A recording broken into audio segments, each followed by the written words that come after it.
На 6 октомври 2024 година, по повод 25 годишнината од востоличувањето на неговото блаженство архиепископот Охридски и македонски господин Стефан, во архиепископскиот соборен храм Свети Климент Охридски во Скопје беше одржана света литургија. На чиноначалствувањето присуствуваа бројни високи црковни достоинственици, вклучувајќи митрополити и епископи од Македонската православна црква, како и председателката на Македонија Гордана Силјановска-Давкова. По завршувањето на литургијата, архиепископот се обрати до верниците со свечено слово. По литургијата, во Музеот на македонската борба за самостојност, беше промовирана 6-та и 7-та книга од серијата Слова за словото на архиепископот Стефан. Промоцијата ја водеше игуменот на Мариовскиот манастир, епископот Велички господин Никола, а авторот зборуваше за значењето на богословието. Свеченоста беше збогатена со настапи на архиепископскиот црковен хор и заврши со свечена трпеза на која беа присутни многу угледни гости, вклучувајќи го и амбасадорот на Русија, господин Сергеј Базникин, кој му ја предаде честитката од рускиот патриарх господин Кирил. Истражување на Институтот за човекови права покажува дека речиси 2/3 од средношколците во Скопје сметаат дека постои врсничко насилство во нивните училишта, а 1/3 биле жртви на некоја форма на насилство во изминатата година.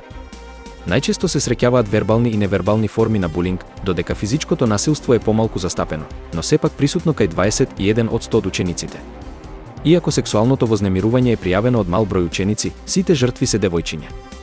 Онлајн насилството е идентификувано како најраспространета форма на булинг, со значителен дел од младите луѓе изложени на малтретирање преку интернет платформи. Истражувањето исто така го посочува недостатокот на пријавување на случаи на булинг и ја истакнува важноста од преземање мерки од страна на институциите за подобрување на законодавството и подигнување на свеста за проблемот.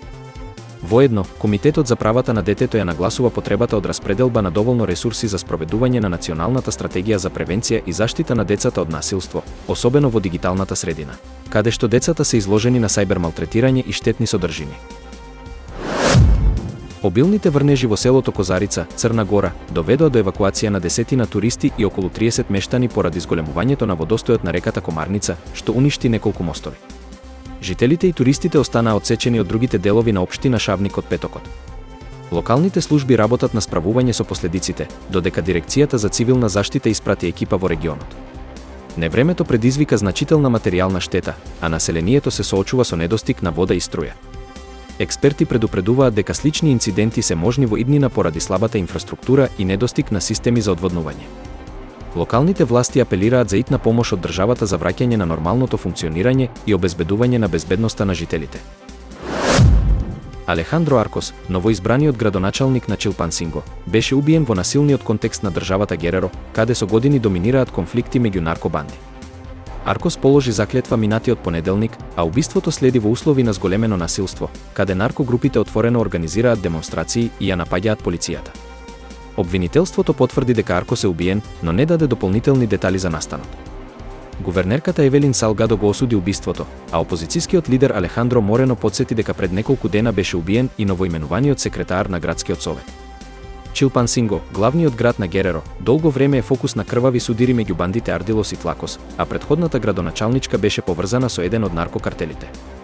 Убиството се случи непосредно по инаугурацијата на мексиканската председателка Клаудија Шајнбаум, која треба да представи план за национална безбедност. Рускиот председател Владимир Путин, како и претходните години, својот роден ден го поминува на работа. Честитките од странски лидери започнуваат да пристигнуваат од утро, најчесто преку телеграми и телефонски повици.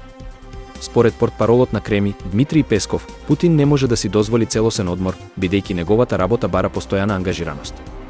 Во текот на денот, Путин има приватни средби, а вечерта е планирана средба со лидерите на ЗНД во пресрет на утрешниот самит.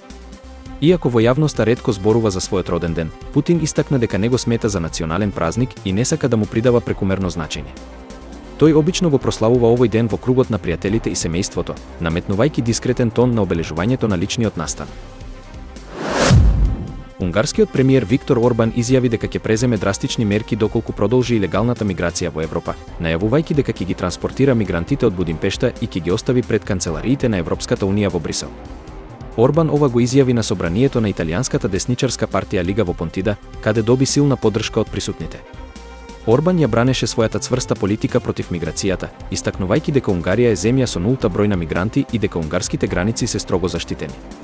Според него, мигрантите мора да чекаат дозвола за влез надвор од границите на земјата, што ја прави Унгарија најбезбедната држава во Европа.